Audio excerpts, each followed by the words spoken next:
Keep on the sunny side, always on the sunny side. Keep on the sunny side of life. It will help us every day, it will brighten all the way. If you keep on the sunny side of life.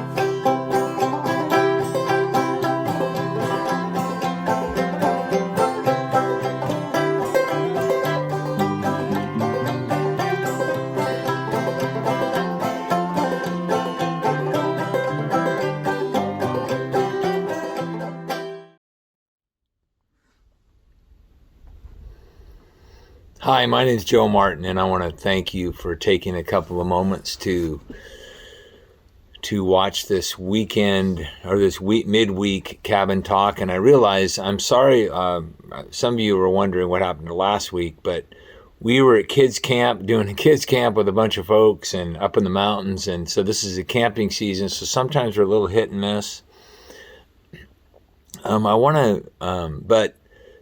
There will be, and also some of you mentioned the weekend message was not available. Well, we didn't get that in early enough, so for the cabin talk, but there was a live stream and you can go back and get it. There was a little bit of a miscommunication. It didn't get up on the website, so some of you get that link and you went there and you couldn't find it.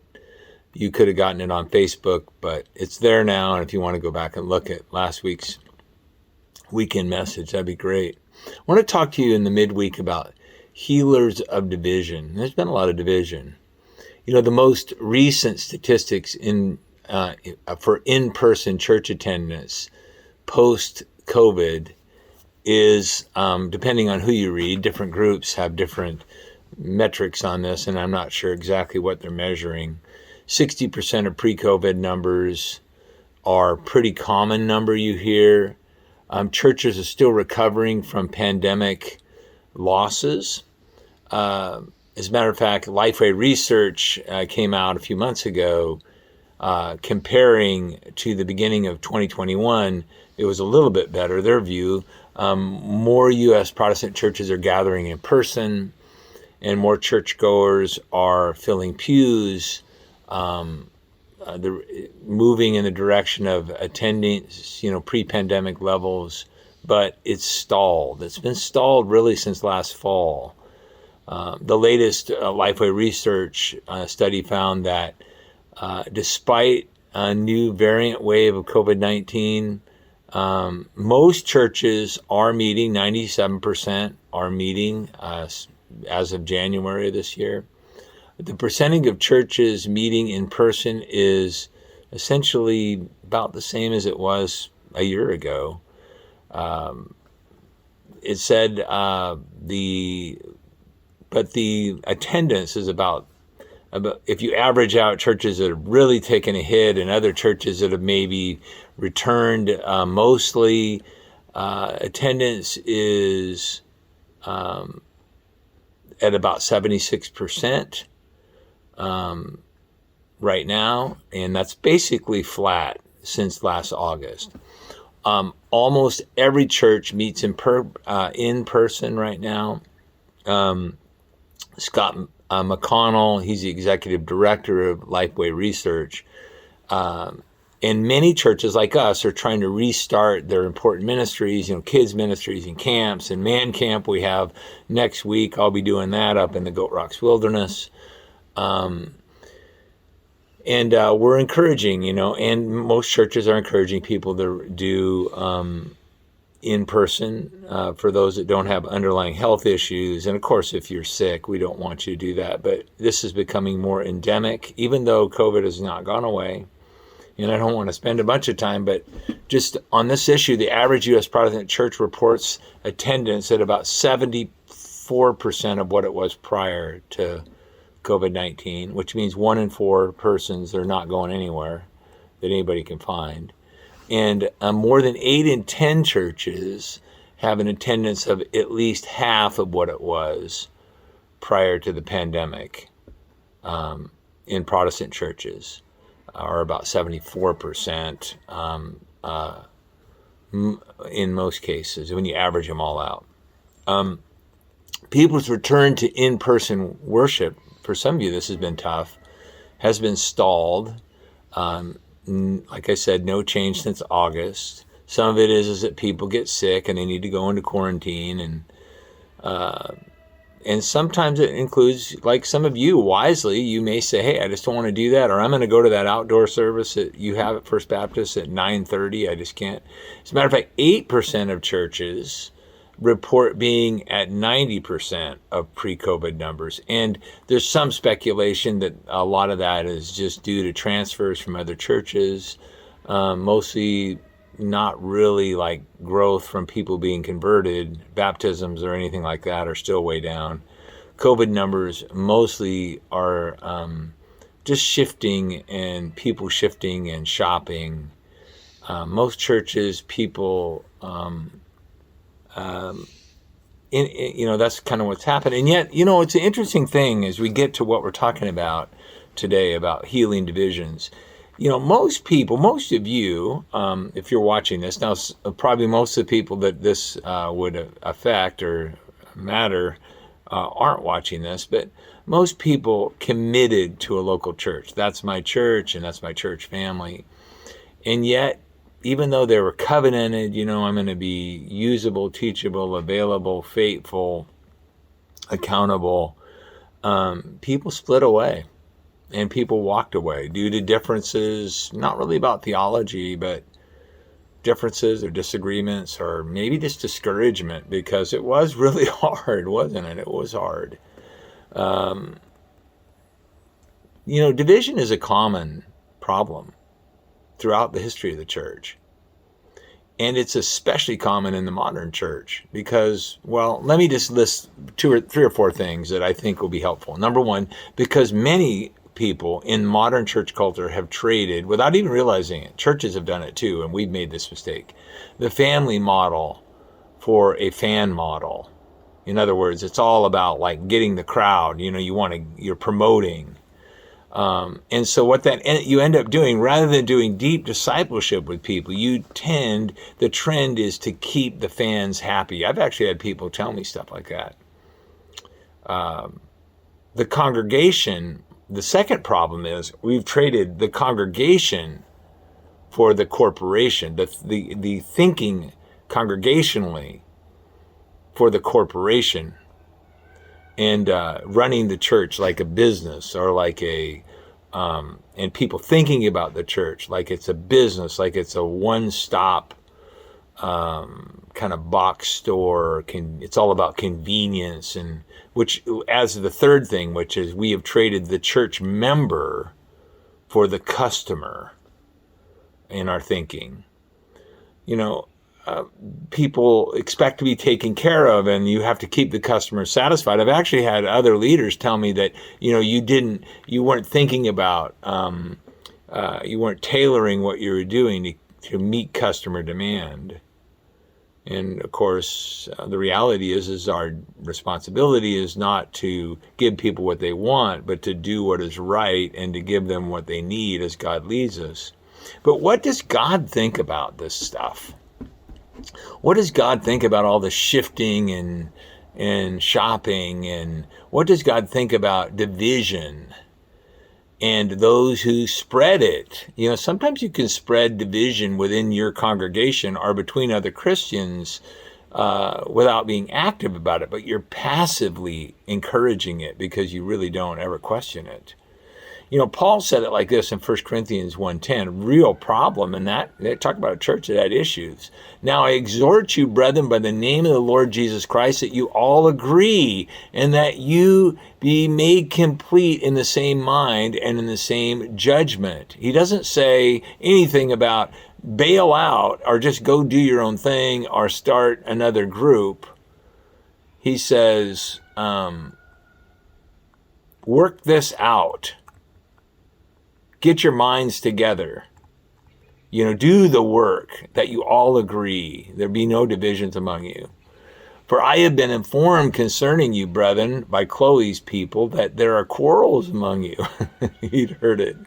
And it always does get around, doesn't it? Now I mean this, that each of you is saying, I am of Paul or I am Apollos. And by the way, I just say this, people think, that you're not going to hear about stuff. Paul, they had no internet or anything else. And Paul was like, I heard about this. When there's division and when people are, passively or actively being divisive, it always gets around. You hear about it. Now, I mean this, that each of you is saying, I am of Paul, and I am of Apollos, and I am of Cephas, and I am of Christ. Has Christ been divided? Paul was not crucified for you, was he? Or were you baptized in the name of Paul? I thank God that I baptized none except Crispus and Gaius, so that no one would say you were baptized by my name. There was this factionalism and fanism that was going on, and he was like having no part of that. As a matter of fact, he says later, when he's talking about the body, about the nature of the church in chapter 12, verses 12-25, he says, and there may be no divisions in the body. No divisions. But that the members may have the same care for one another. You care about each other. You really do. And if one member suffers and all the members suffer with it, if one member is honored, all the members rejoice with it. People have said to me, I feel really bad about this, that I'm pulling out or I'm not going to do this. And I just can't get, I feel uncomfortable with it and I feel sad about it. And I really have to say to them, you're supposed to. You're supposed to care about the church that God led you into and grew you into and that you covenanted with. It ought to bother you. This isn't a Costco membership. This is a member of God's family, new family in the world. Well, there has been so much suffering. And he says, when one member, we're to suffer together, and we've been through a lot of suffering, emotionally and physically, isolation, depression. There has been much suffering, but suffering together is a body practice, church practice, not a customer practice. And so people say, I don't need this. I want to go someplace where it makes me feel good. It's not hard. So what causes division? Well, I'll give you a few things Paul mentions. Personalities, not prophecies. People are always kind of tying it into that. He says, this was not about somebody having greater preaching or somebody speaking greater truth. And oftentimes I will say that sometimes leaders, people misuse relationships and they misuse their gifts. Paul says, look, personalities are not what it's about. I have been informed concerning you, brethren, of Chloe's people, there are quarrels among you, and I mean this. Each one of you is saying, I'm a Paul or Apollos, who is a younger guy, who is a dynamic speaker, a orator, and I of Cephas, and I am of Christ. What gets in the way is divisions are caused oftentimes by personalities, not by prophecy. It had nothing to do with God leading you someplace. God said, go here. That's a prophetic thing. Personality. Opinions, not truth. That's one of the main things that gets in the way, creates division. Has Christ been divided? Paul was not crucified for you, was he? Or were you baptized in the name of Jesus? It's one thing if your church is like denying the divinity of Jesus or the sufficiency of the cross. Is it that your church denies the cross, that somehow they've just bailed on Jesus? Or is it just your opinion about some ancillary thing? Some not clear scripture thing, it's just a matter of your preference. Man, that's weak. Romans 4:4 says, who are you to judge the servant of another? To his own master he stands or falls, and he will stand, and the Lord is able to make him stand. One person regards one day above another, and another regards every day alike. Each person must be fully convinced in his own mind. He who observes the day observes it for the Lord, and he who eats does so for the Lord, but he gives thanks to God. And he who eats not for the Lord, he does not eat, and he gives thanks to God. He's just saying there's so much stuff that we can let ourselves get divided over. Paul says, don't do that. Don't have more strength in yourself and in your love for God and his people. And then another issue with division is it's popularity, not power. Paul had tons of power, but he wasn't as popular as some of the other dynamos and the cool things that were going on. As a matter of fact, 2 Corinthians, he says, therefore I am well content with weaknesses. He was not a rock star. With insults, with distresses, they were putting him down. They were talking bad about him. With persecutions, with difficulties, for Christ's sake, for when I am weak, I am strong. You know, when we are vulnerable, when we're hurting and we're struggling, we're owning it, that's when we're strong. Paul says, I have become foolish. My image has suffered. You yourselves compelled me. Actually, I should have been commended by you. For in no respect was I inferior to the most eminent apostles, even though I am a nobody. The sign of a true apostle were performed among you with all perseverance by signs and wonders and miracles. He says, I got power. For in what respect were you treated as inferior to the rest of the churches, except that I myself did not become a burden to you? Forgive me for this wrong. Paul is hurt, you can see here. He's saying, I didn't put a lot on you. But he says, this is not about a lack of power. This is just a personality. I wasn't as flashy, perhaps. So what's your and my job in these times where there's a lot of division and people are distracted and people are drifting? There's, among pre-COVID attendance, there's 1 in 4 or 1 in 5 that are still off in the weeds someplace, haven't decided. Well, what's your and my job? Well, don't be pulled into factions actively. You see, being divisive is like when you're actively trying to create division, recruiting kind of thing. Factions are when you just kind of let yourself go along. You kind of sympathize and you just kind of go along with it rather than saying something.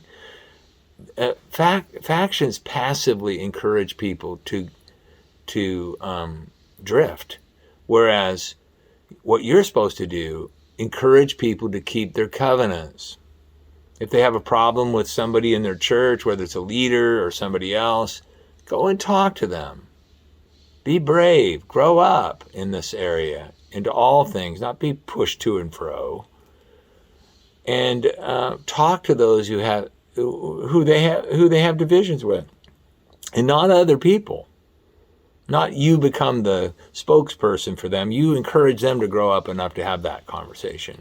This is why Paul said to the Ephesians, therefore I, the prisoner of the Lord, he's locked up, implore you to walk in a manner worthy of the calling which you have been called, with all humility, gentleness and patience, showing tolerance for one another in love. Boy, isn't that something? We're quick to just give up on each other. But that's tolerance. And then he says, do this. Be diligent. That's a strong word. To preserve, hold together, the unity of the Spirit and the bond of peace. God puts us together. He led you. You say, I believe God led me here. Be diligent to preserve the unity of the Spirit and the bond of peace. Preserving the unity of Spirit and the bond of peace takes work. It takes effort, not passive acceptance. Well, I guess if that's what you want to do. It takes loving, courageous diligence to challenge people to keep their promises. People who sink from being serious followers of Jesus into being fans will just not grow like they could. Now, there are going to be people. There always is. It needs be divisions among you that it becomes clear who's who. But some will insist on division and departure, and you can't do anything about it. Neither can I. But those who will grow in love, if we're going to do that, if we're going to grow in love, grow up together, like Ephesians says, we have to do it together. And that is not easy. It's not easy in families, and it's not easy in God's new family. Families in the faith take a lot of work, take a lot of commitment, sometimes suffering together so that we can rejoice together. It takes a lot of faithfulness. But you know what? The vast majority of those watching this, I know you've done that. And I know you can do that.